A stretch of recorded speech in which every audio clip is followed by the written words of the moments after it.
Comme on est dans les 3 semaines, qui a entre 17 Tammuz et 9 Av, il y a des halachot particulières que les gens n'ont pas l'habitude d'étudier. C'est pour ça que je les ai choisis. Quel est le sujet des 3 semaines? Il y a écrit dans la Torah, il y a une mitzvah dans la Torah qui n'est pas forcément liée aux 3 semaines, mais il faut faire plus attention dans les 3 semaines. C'est quoi? Écrit sur son prochain, il y a écrit Al Lotonu Ish et Amito. Tu ne dois pas faire de la peine à ton voisin, à ton prochain.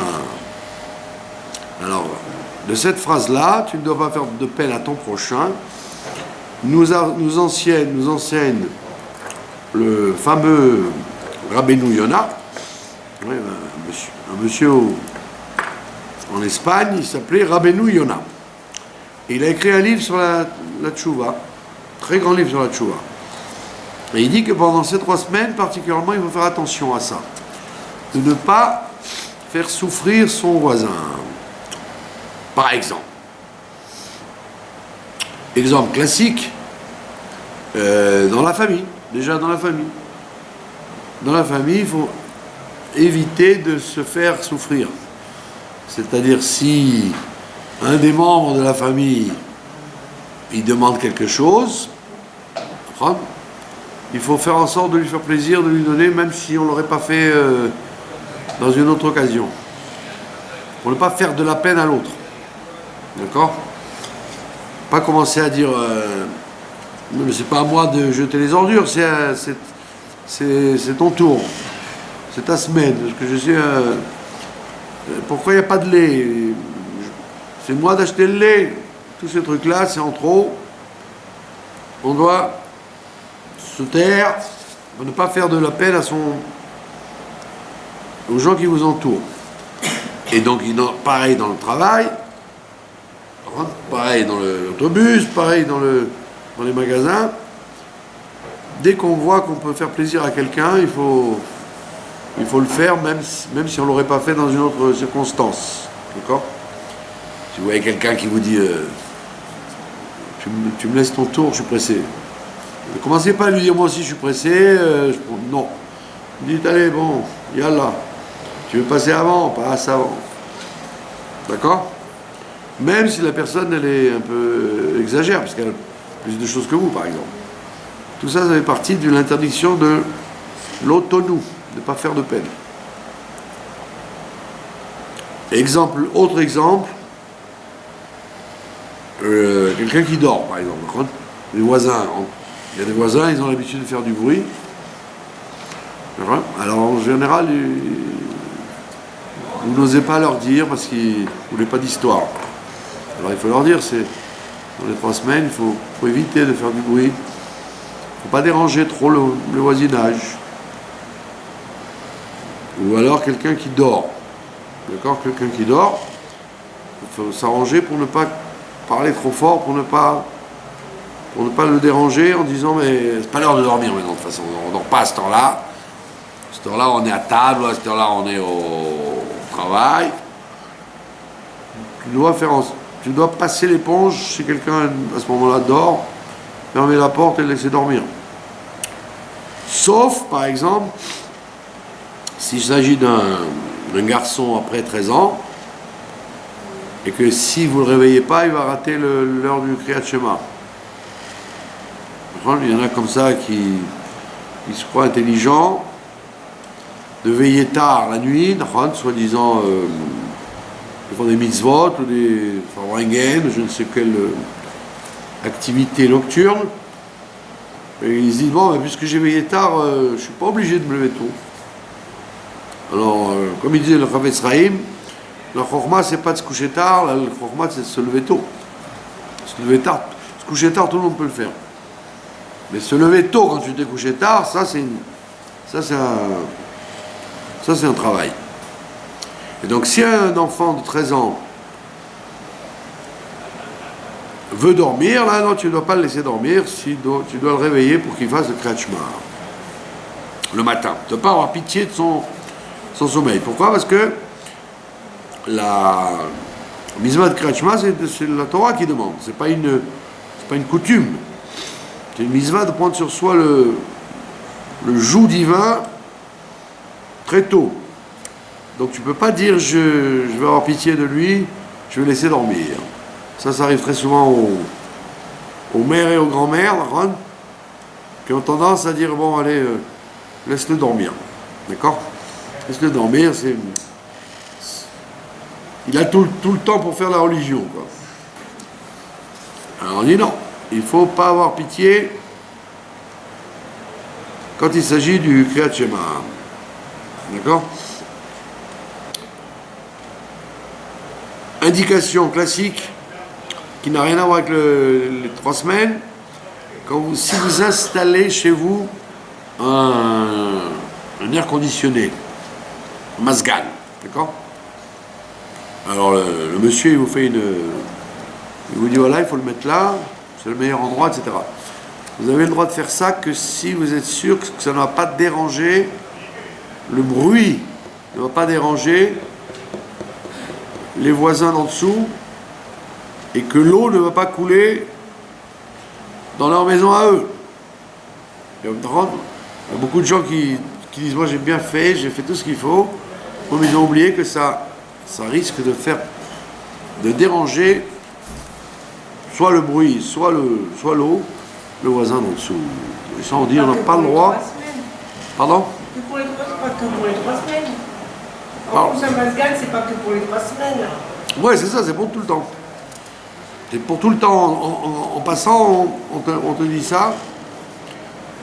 De jamais faire, de faire attention au voisinage. Mais dans les 3 semaines, il y a un autre problème.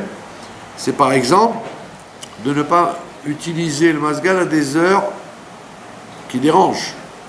Donc c'est pour ça qu'il faut même payer plus cher s'il le faut, mais prendre un Mazgan silencieux pour éviter de déranger le sommeil des voisins. Maintenant, si c'est des horaires habituels d'utilisation et que la personne elle sait très bien que tout l'immeuble a, par exemple les gens qui habitent à Bnei-Brak ou à Tibériade, sans Mazgan, ils se tirent une balle dans la tête, ils sont trop chauds, trop humides. Donc c'est coutumier d'avoir un Mazgan dans toutes ces maisons-là. Alors là, évidemment, on n'est pas obligé de faire cas du bruit ou de l'heure, parce que tout le monde le fait, tout le monde le sait. Mais disons que vous avez l'habitude de faire la spongia, à telle heure, on te dit si ça dérange les voisins, évite de le faire dans les 3 semaines surtout, plus particulièrement dans les 3 semaines que dans les jours de l'année.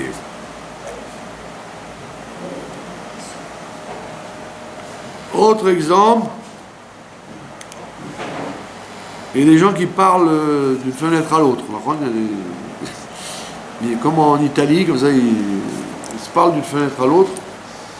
On te dit tu ne peux faire ça que dans les horaires où les gens ne dorment pas. Tu sais que personne ne dort à cette heure-là.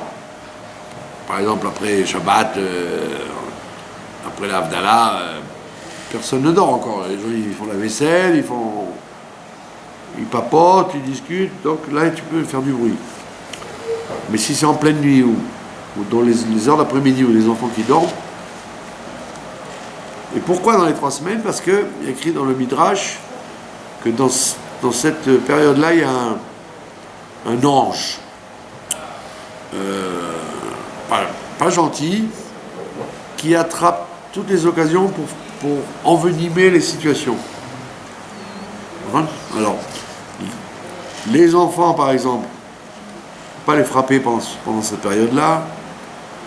Les gens, il ne faut pas les énerver pendant cette période-là.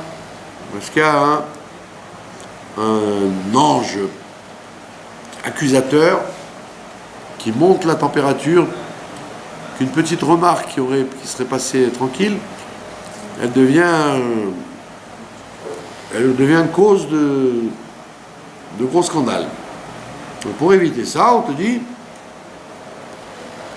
évite le moindre problème dans la maison et dans les endroits où tu es. D'accord? Autre comment dire, point, il y a des gens qui arrosent leur jardin ou qui arrosent les plantes. Alors, en règle générale, bon, les voisins, ils n'aiment pas trop ça, parce que ça met juste de l'eau dans la myrpécette qu'ils ont nettoyée. Alors, pendant les 3 semaines, évite tout risque de conflit avec tes voisins, avec tes collègues, avec ta famille. D'accord? Il faut faire, comme on dit en français, profil bas. Profil bas au maximum.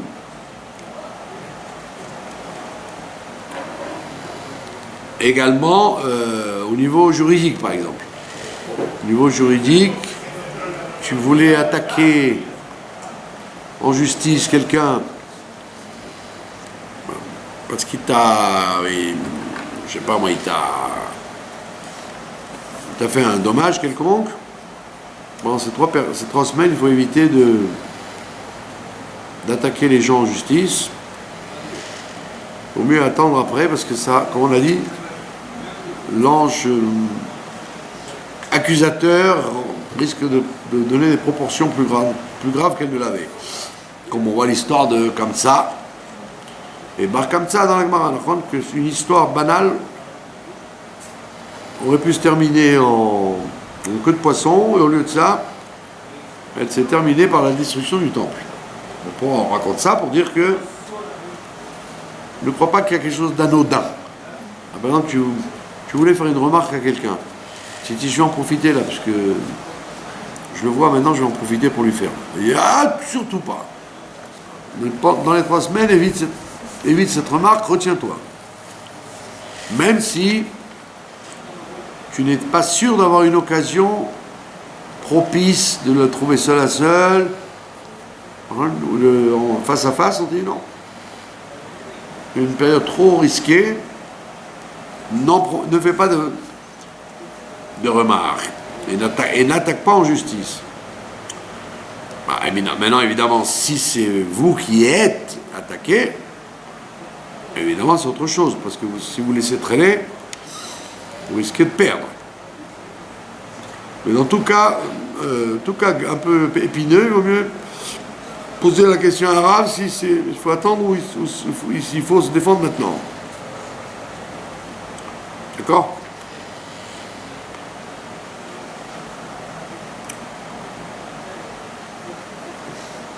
On voit d'ailleurs que dans la halakha, si quelqu'un s'était engagé à déménager ou à livrer une marchandise à telle date, et vous n'avez pas regardé le calendrier, vous vous rendez compte que ça tombe, par exemple, depuis Rosh Chodesh, d'accord? Une machine à laver, par exemple. Quand vous avez commandé une machine à laver, vous croyez qu'elle allait arriver avant le Rosh Chodesh, le gars il vous téléphone et vous dit non, je peux la livrer que dans les 9 jours. D'accord? Alors, étant donné, ou alors un appartement où vous deviez déménager, étant donné que si ça peut provoquer une bagarre entre les parties, on te dit, c'est pas grave, même dans les 9 jours, tu peux faire la chose. Si tu t'es trompé, alors, tu as dit au propriétaire, je m'en vais dans la semaine. Et maintenant, vous vous êtes rendu compte que vous êtes obligé d'attendre après de Shabbat, vous ne voulez pas entrer dans une maison neuve, par exemple. Si ça fait des problèmes avec l'ancien propriétaire qui avait des projets à lui, de faire des travaux, de ce que je sais moi, de mettre des affaires dedans, ben vous êtes obligé pour la paix entre les gens, même si ça vous donne une joie de rentrer dans une nouvelle maison avant la date, pour la paix avec l'ancien, il vaut mieux le faire. D'accord? Donc on voit bien que c'est une période particulière où il faut faire une grande tchouva vis-à-vis des relations humaines. Et ça, c'est le plus important que tout. Vous connaissez le minag. Tout le monde connaît ce minag de ne pas dire bonjour à Tisha B'Av. De ne pas dire bonjour à Tisha B'Av depuis la tombée de la nuit jusqu'au lendemain soir. Jusqu'au lendemain midi, disons. Alors on demande, c'est quoi cette coutume-là? Même si quelqu'un ne connaît pas, alors il te dit bonjour, tu ne dois pas lui répondre bonjour clairement, tu dois lui faire un signe comme ça, froidement. Alors on dit pourquoi on fait ça? Alors on dit parce que toute la raison pour laquelle il y a eu la destruction du temple, c'est à cause de la sinat chinam, la haine gratuite. Donc la haine gratuite, c'est quelquefois de ne pas dire bonjour à quelqu'un alors que tu aurais dû lui dire bonjour. On a écrit que Rabbi Yochanan ben Zakkai, il était toujours le premier à dire bonjour, même au goy du chouk. D'accord? Et Rabbi Matzia ben Kharash, pareil. Alors on te dit, étant donné que dans toute l'année, il t'arrive quelquefois de ne pas dire bonjour, parce que tu n'as pas envie de te rabaisser, tu penses que la personne est plus jeune, ou elle te doit du respect, peu importe. Donc tu dis pas bonjour, alors on te dit, le jour de Tisha B'Av, tu vas faire le tikkun à être obligé de supporter de ne dire bonjour à personne. Ni qu'on te dise bonjour à toi, ni que tu dises bonjour aux autres.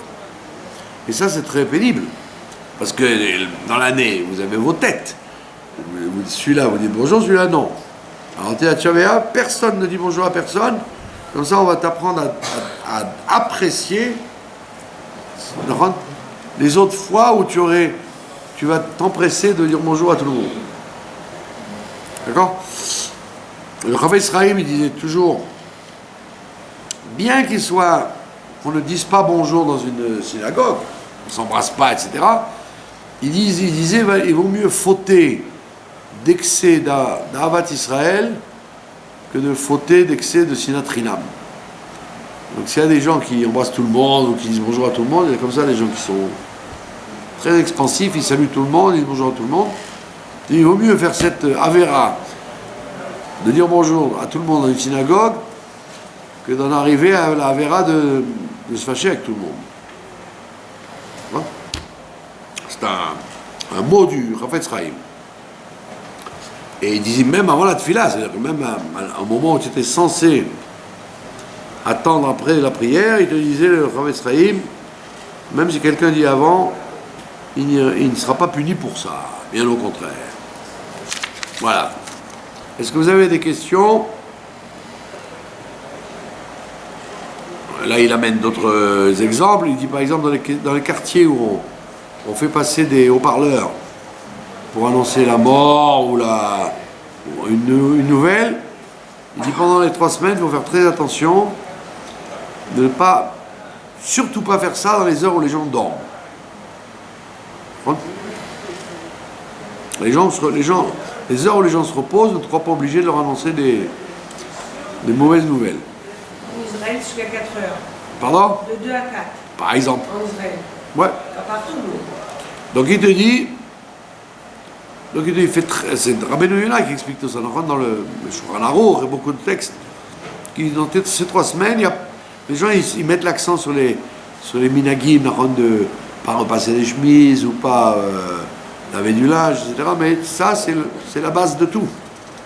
Le plus important, vous pouvez manger de la viande jusqu'au 8 Av, comme les Témanim, ce ne sera pas aussi grave que de provoquer des disputes dans la famille ou chez les voisins. Voilà. Et on peut faire des shidduchim dans cette période? Bien sûr. On peut toujours faire des shidduchim.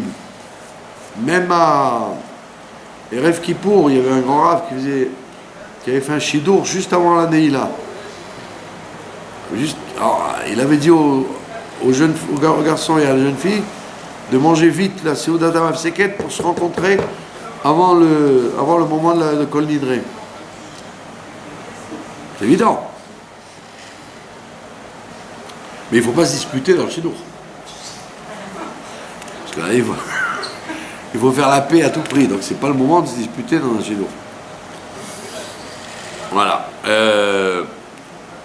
Donc, et tout ce qui est donc douloureux, pénible, on évite de le faire. D'accord ?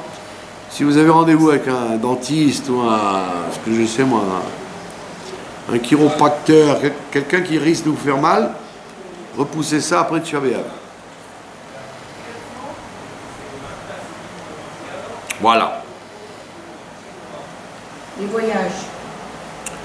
Les voyages, on a le droit, mais on doit éviter des sakanotes.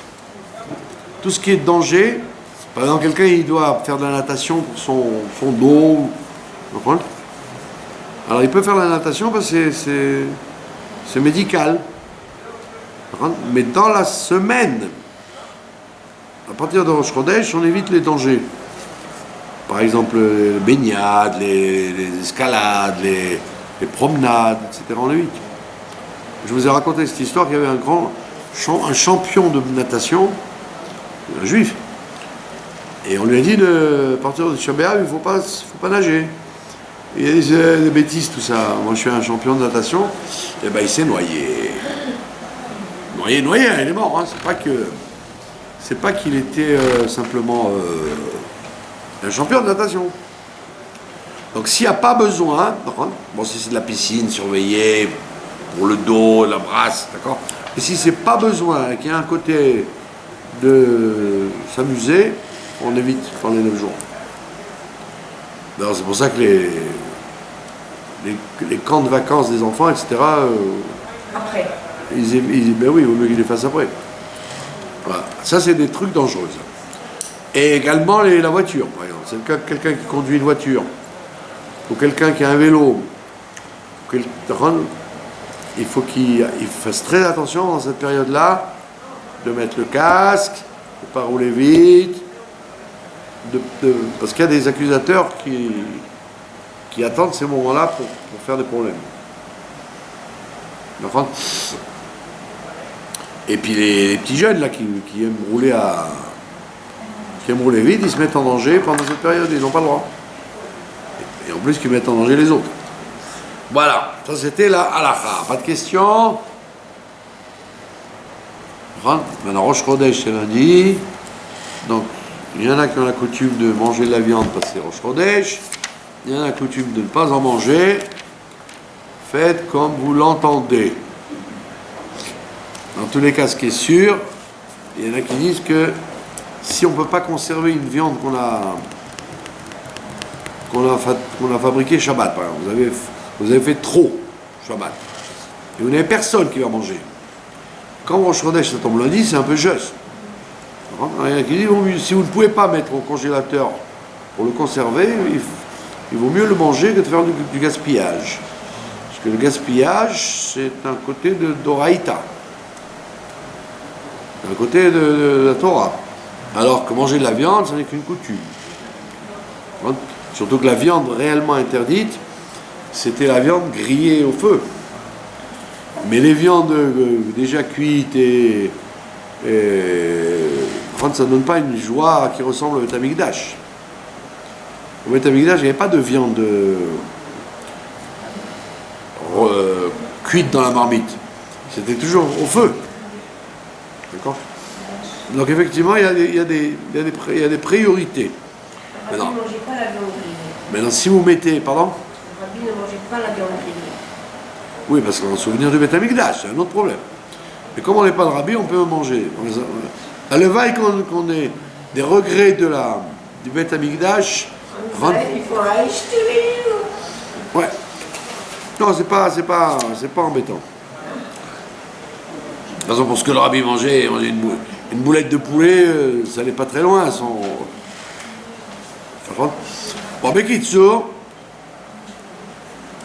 Donc les gens qui veulent être mahmir, de repasser les habits avant, etc. Bon. Parce qu'aujourd'hui, on dit que les repassages de nos jours et les lavages de nos jours, c'est pas la même chose qu'avant. c'est un truc beaucoup plus rapide.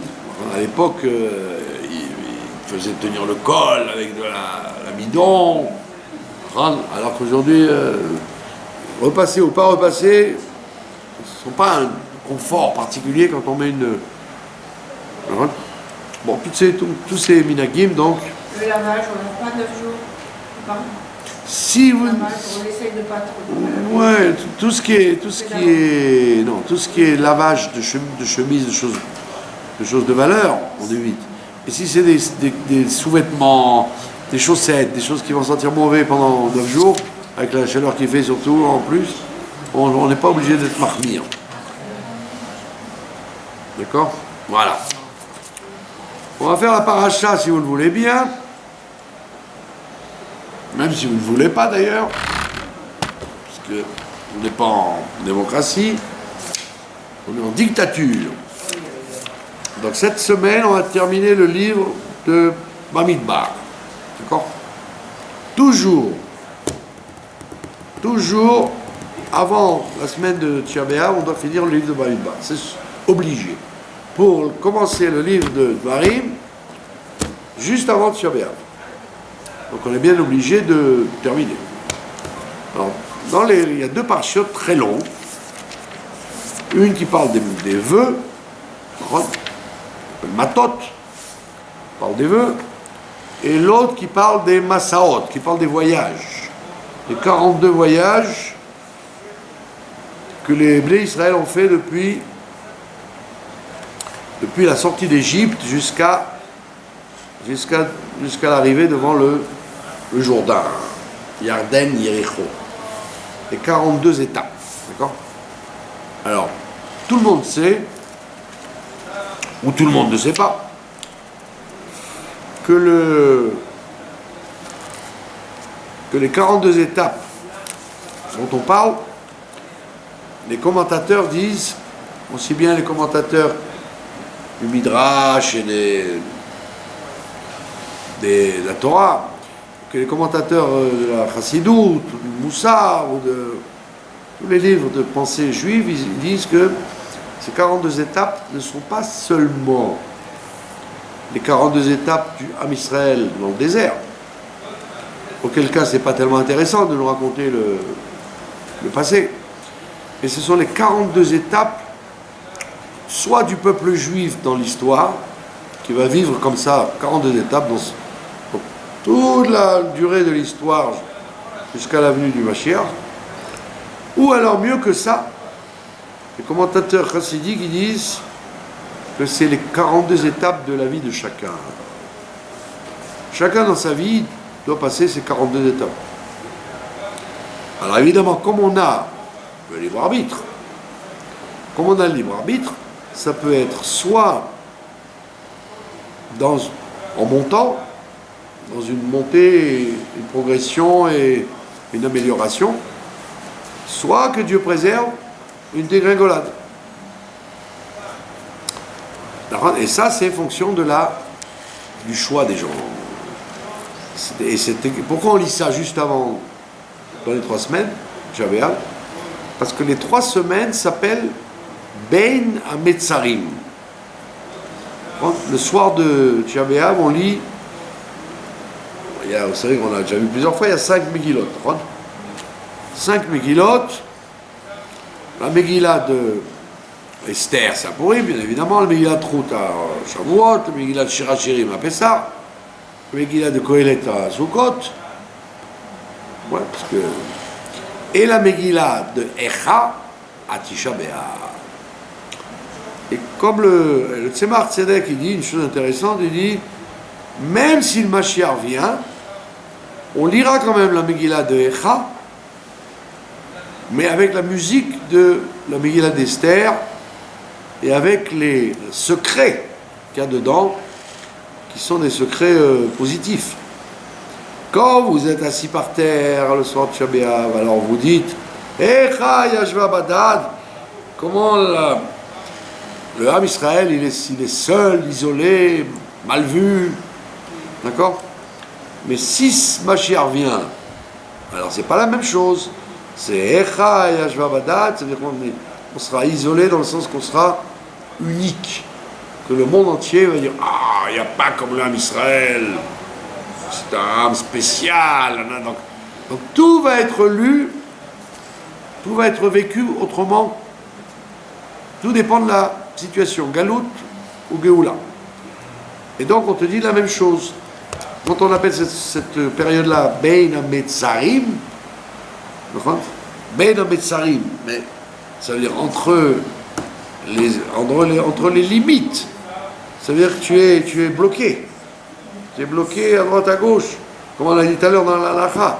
Fais attention à ne pas se disputer, en famille, avec les voisins, à chaque instant il faut être sur ses gardes.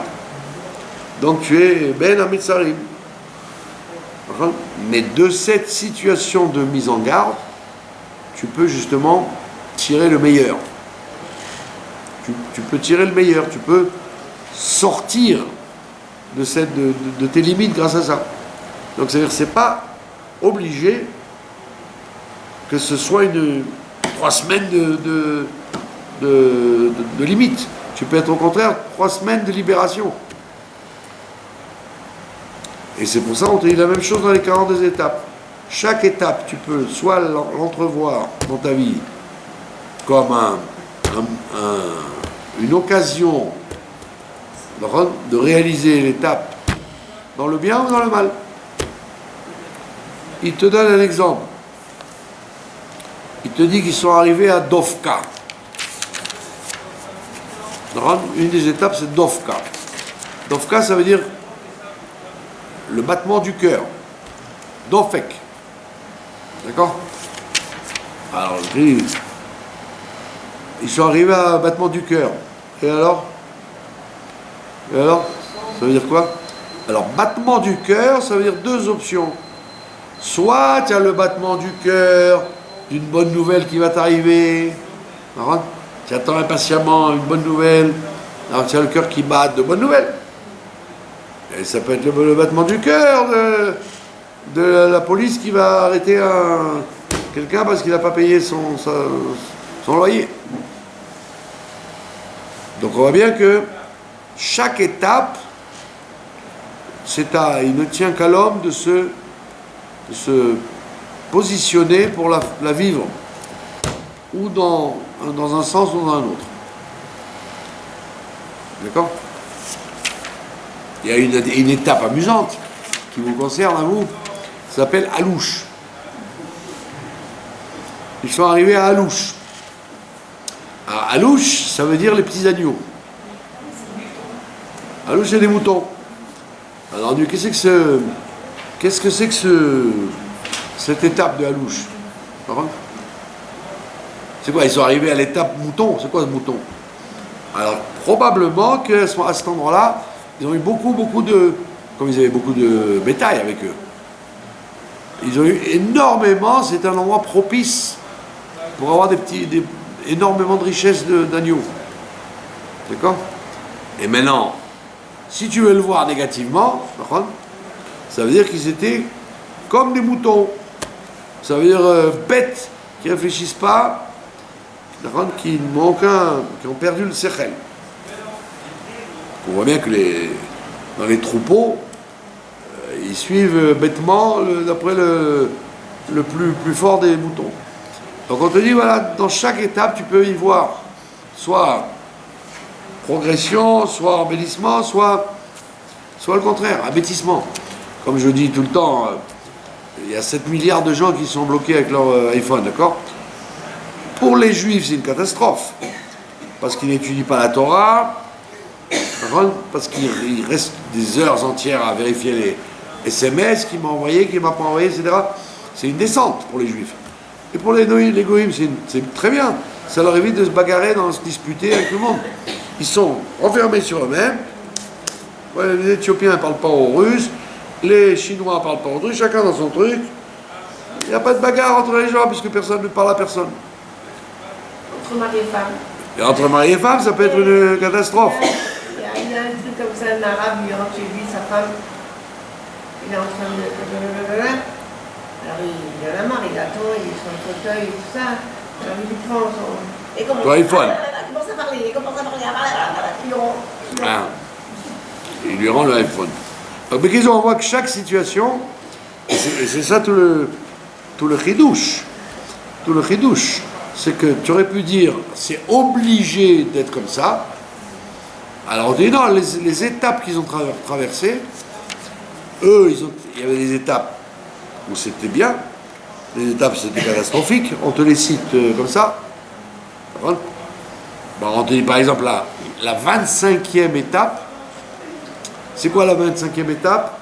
Hashmona, parce que c'est le 25e jour de Kislev qu'il y a eu les Hashmonaïm. Donc il y avait déjà une allusion à la fête de Hanouka. Mais tu peux voir les choses comme ça. Mais tu peux aussi voir. Donc c'est à toi de décider comment l'étape va se passer. Et toute la vie, elle est comme ça. Quand tu es devant chaque individu dans sa vie, il est toujours confronté à un carrefour. Un carrefour.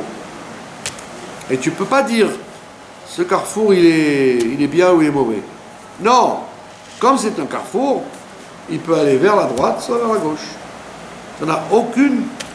On ne peut pas t'enlever le libre arbitre, et donc on peut en faire quelque chose de bien ou pas bien. Il te dit Vaïsou Mitka. Ils ont voyagé de Mitka. Mitka, ça vient de Matok. Ça veut dire la douceur. Donc, Vaïsou Mimitka, ils sont partis de la douceur et ils sont arrivés à Hashmona. Et ils sont arrivés à Hashmona, ça veut dire sentir l'huile. Hash, shemen. Sentir l'huile. Ça veut dire quoi? Ça veut dire que comment on explique dans les livres de diététique juive, un livre qui s'appelle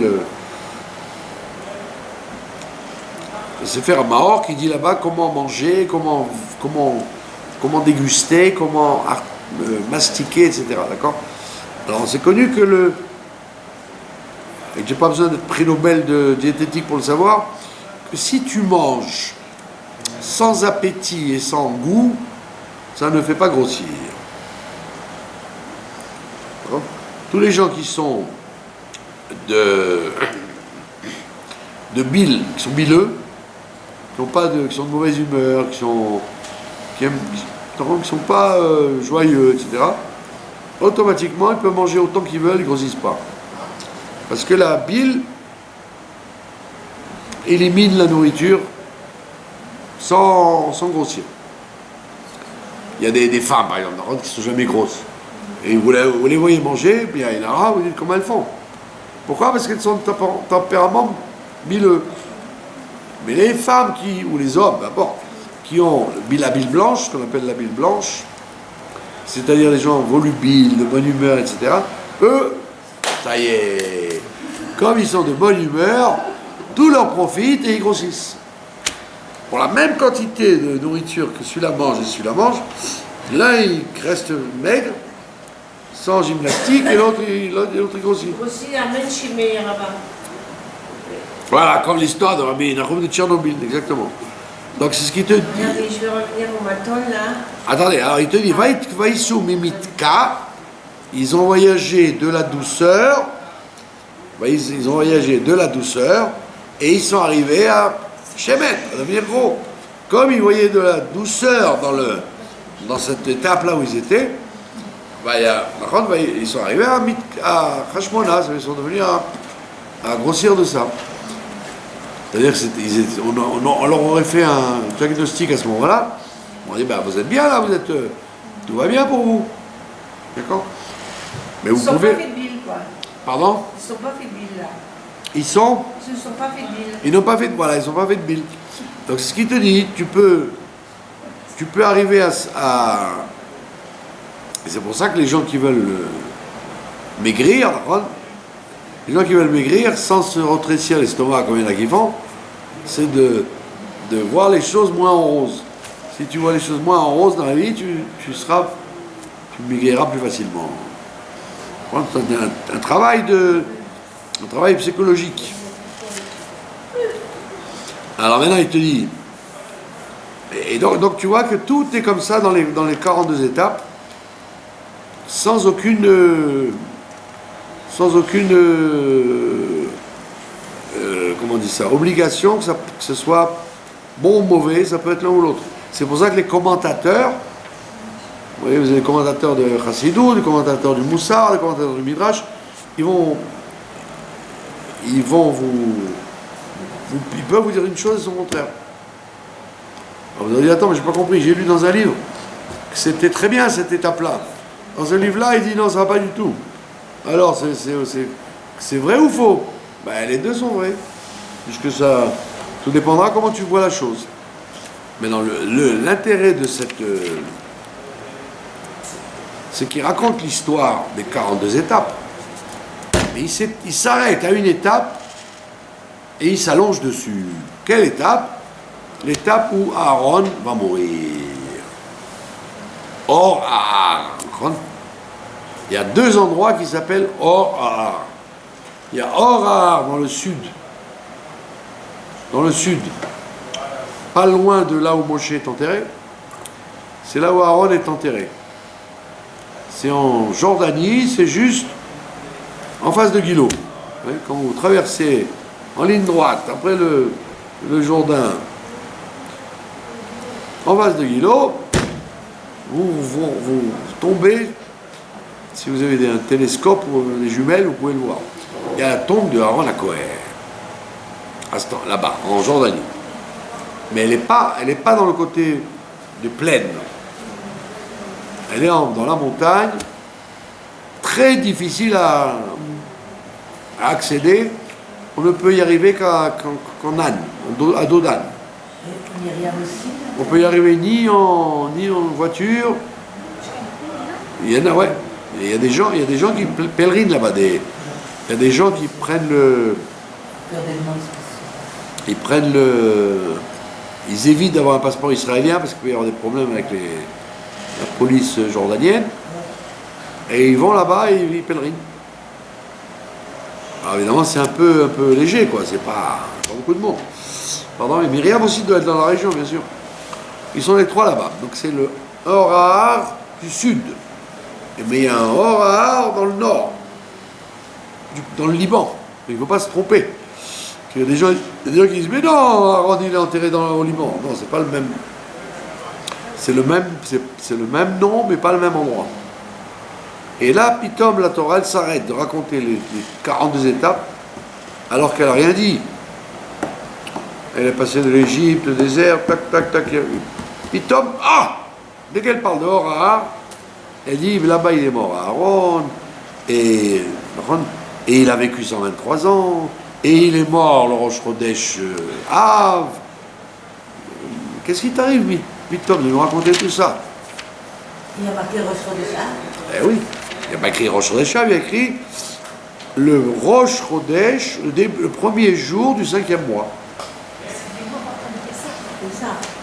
Comme on compte les mois à partir de Nissan, ça fait Rosh Chodesh Menachem Av, c'est-à-dire lundi. D'accord?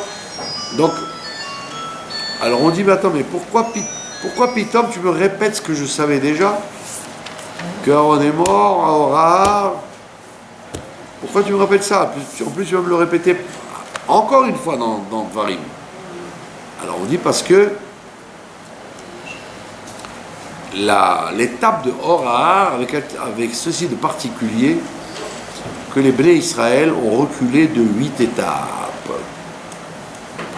Ils ont fait marche arrière de 8 étapes au lieu d'avancer en direction d'Eretz Israël. Et on vous dit, qu'est-ce qui s'est passé? Parce que, étant donné qu'Aaron HaKohen est mort, il n'y avait plus les nuées de protection dans les 4 directions et en haut et en bas. Et à ce moment-là, ils ont été attaqués par les Amalécites, les Cananéens qui étaient Amalek. Alors on dit pourquoi on nous raconte ça? Pour nous dire que dans la vie d'un individu, et ça c'est un grand klal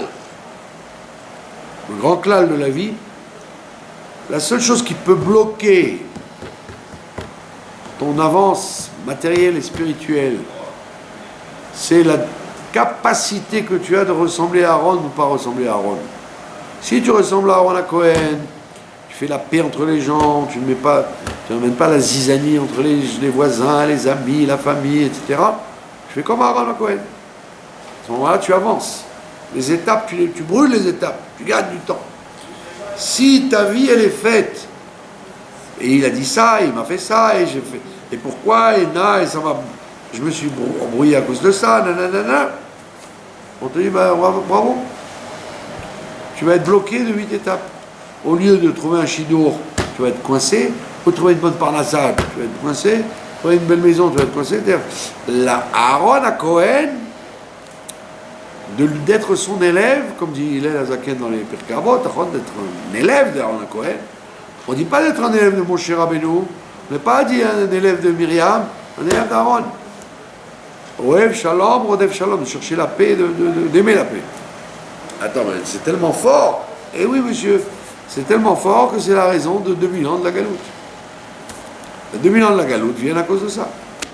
Et donc on dit, comme la galoute, elle est bloquée à cause de la sinatrinam au niveau du klal, l'ensemble du Ham Israël, ta vie privée aussi, elle dépend de ta capacité d'être ouvert vers l'autre, d'être gentil, d'être positif, d'être souriant, etc.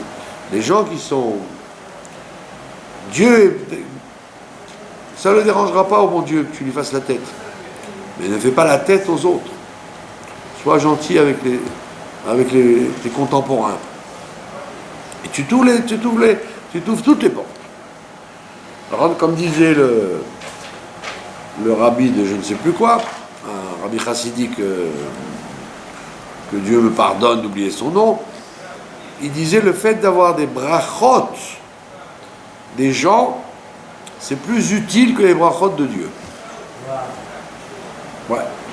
Que les gens te bénissent, ta voisine, ta concierge, la caissière du magasin, qu'elle te fasse des brachot quand tu pars ou quand tu viens, c'est plus utile que les brachot que Dieu peut te faire. Incroyable. C'est-à-dire que le blocage des relations humaines, il peut être plus fort pour enlever le mazal et les bonnes choses que ce qui est écrit dans le ciel. C'est qui a dit ça? Je ne me rappelle plus de son nom, c'est un très connu rabbi chassidique, et c'est pour ça que la Torah te dit, la Gemara te dit, la première galoute, on nous a dit quelle était leur faute. Elles n'étaient pas simples, c'était la avoda zara, le crime, les incestes. Et malgré tout, elle a duré que 70 ans. Alors que cette galoute-là, alors qu'on te dit, mais qu'est-ce qu'elle a eu cette galoute-là? Ils étaient beaucoup plus religieux que la première, premier temps, etc. Et pourtant, elle ne s'arrête pas. D'où ça vient? De là, on voit que elle dépend de l'amour entre les gens. Et c'est pour ça que dans le compte des étapes, on te dit, ils sont là, ils sont partis. Là, puis hop, on s'arrête. Ah, là ils sont arrivés à Orahar, et là il est mort à Aaron, et ils ont... Il y a plus de versets qui parlent de ça que tous les versets des étapes. C'est pour te dire que, effectivement, et c'est pas pour rien qu'il est mort à Rosh Chodesh Av, il prévient la période. On te dit qu'en fait, les brachot que tu peux recevoir pour avancer dans les étapes, c'est de ressembler à Aaron Cohen. C'est pas tellement grave. Si tu n'es pas aussi rigoureux entre l'homme et Dieu, Dieu il a le dos large. Il a le dos large, ça ne me dérange pas trop. Mais entre les contemporains, c'est un grave problème, parce que, comme dit le Midrash, nous sommes tous des parties d'Adam Arishon. Alors c'est connu dans la vie. Quand tu as mal au doigt de pied, tu peux ni étudier, ni manger, ni marcher, ni dormir. Mais c'est qu'un doigt de pied. C'est pas tout le gouffre. Ben oui, mais ça a un impact sur tout le corps. Et tu aurais dit, c'est rien, c'est le doigt de pied, c'est pas un cœur, c'est pas le cœur, c'est pas la tête, c'est pas le foie, c'est un membre. Tout à fait. Il y a des gens qui ont un ongle incarné, par exemple. Ah, ils ont écrit le martyr. Non, mais c'est un ongle, ce n'est qu'un ongle incarné dans l'orteil. Que Dieu préserve les gens qui ont la goutte. Les gens qui ont la goutte, ça leur fait comme des couteaux dans le bout du pied. Ils ne peuvent pas bouger, ils ne peuvent rien faire. Alors on dit la même chose. Toi, tu crois que l'amour du prochain, c'est une des 613 mitzvot. Ah, ça va. Mais non, mais on te dit, c'est la clé de tout. C'est la clé de tout, et c'est pour ça que c'est la mitzvah la plus dure. Mais évidemment. C'est plus difficile d'avoir de bons rapports avec tout le monde que les autres mitzvot. Et donc c'est pour ça que la Torah s'allonge là-dessus pour t'expliquer que Or Ahar, l'étape où est mort Aaron, c'est là où les Bnei Israël ont reculé de 8 étapes et avant de repartir après. Ce qui n'a jamais eu lieu ailleurs. Ça n'a pas eu lieu ailleurs. On n'en parle pas. Ça veut dire que le veau d'or, ça ne nous intéresse pas, on n'en parle plus, alors qu'il y a eu lieu. C'était aussi une étape, le Sinaï, où il y a eu le veau d'or. On n'en a pas fait un plat.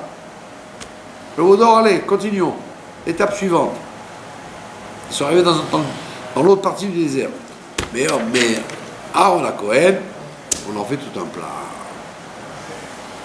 Vous avez compris? Donc de là, on voit que donc retenez cet enseignement fondamental. Quand vous êtes à une étape particulière de votre vie, il faut toujours essayer de l'interpréter dans le sens positif. Toujours. Et c'est comme ça qu'il faut le voir. C'est pas que c'est pas la méthode Coué où vous persuadez d'une chose qui n'est pas vraie. Non, c'est que vous fabriquez la réalité en fonction de comment vous la verrez. Dans tous les cas, dans tous les états. Voilà. Chaque chose. Pourquoi tout ça? Parce que Adam Arishon, quand il a fauté, c'est à cause de lui que tout est mélangé. Depuis qu'il a fauté, Adam Arishon, il n'y a pas de mal sans bien, et il n'y a pas de bien sans mal. Toute situation que vous envisagerez, elle n'est pas ni bien ni mal, elle a les deux. Automatiquement, elle a les deux. Elle a le risque des mauvaises choses dedans et elle a l'avantage des bonnes choses dedans.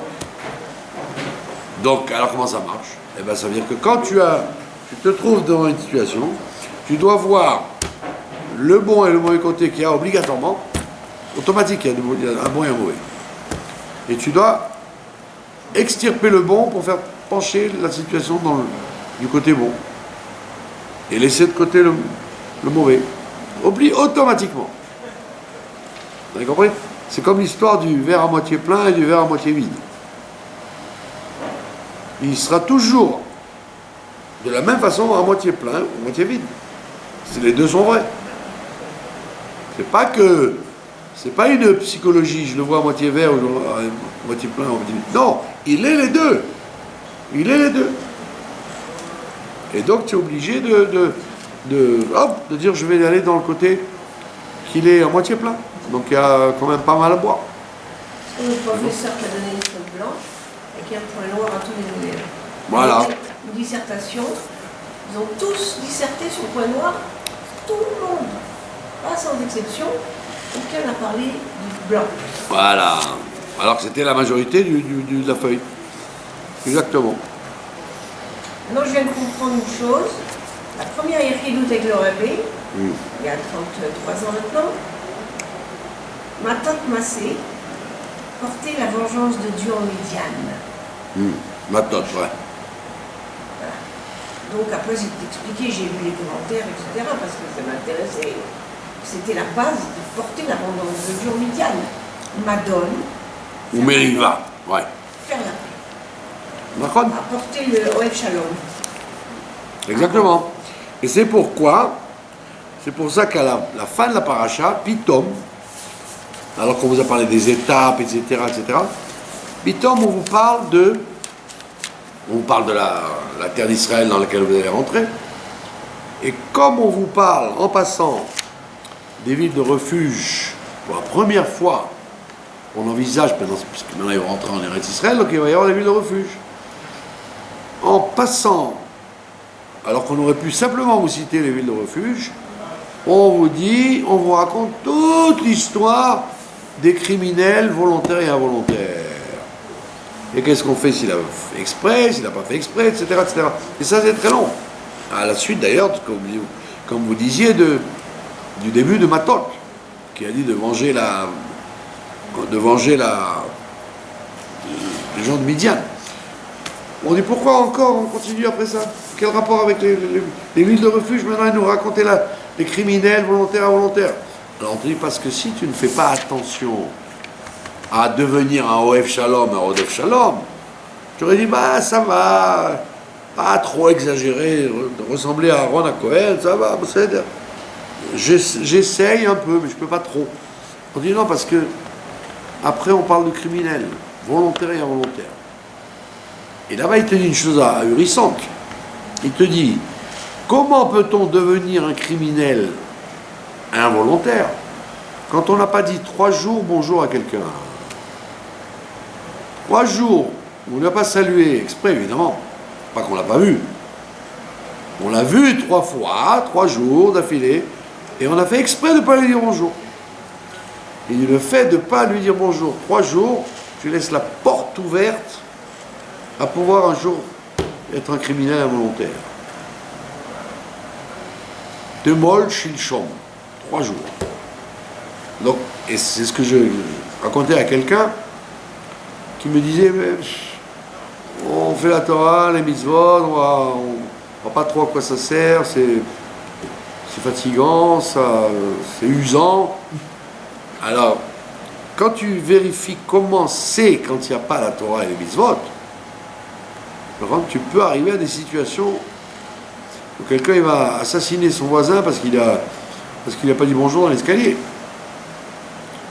Parce qu'il a pris la place du parking, etc. Alors quand tu entends ça dans les informations, tu dis waouh, c'est quoi ces gens-là?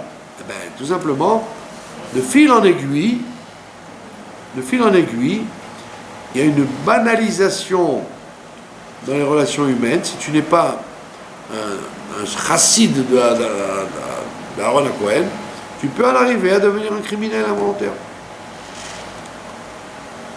Alors tu aurais dit c'est exagéré. Non, c'est pas exagéré, c'est le processus classique des relations humaines. Que quand tu t'habitues à faire le maximum, eh ben au moins tu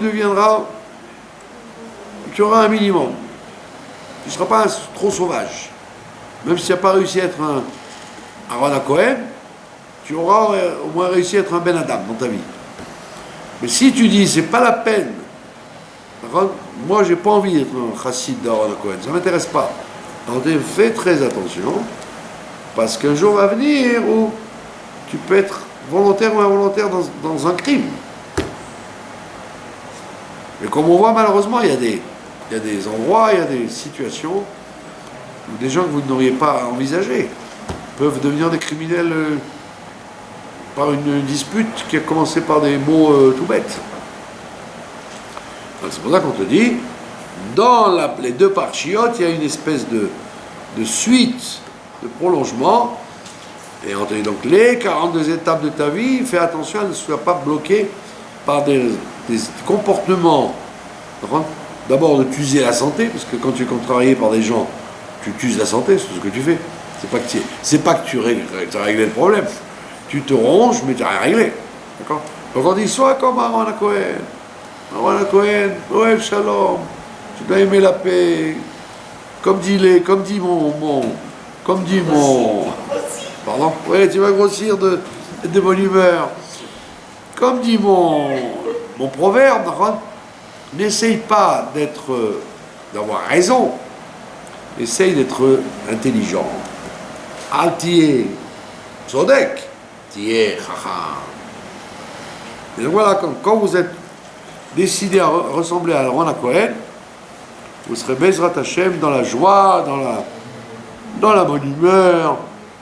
Et vos 42 étapes se termineront par Yarden Yerecho, à la rencontre du juste Mashiach.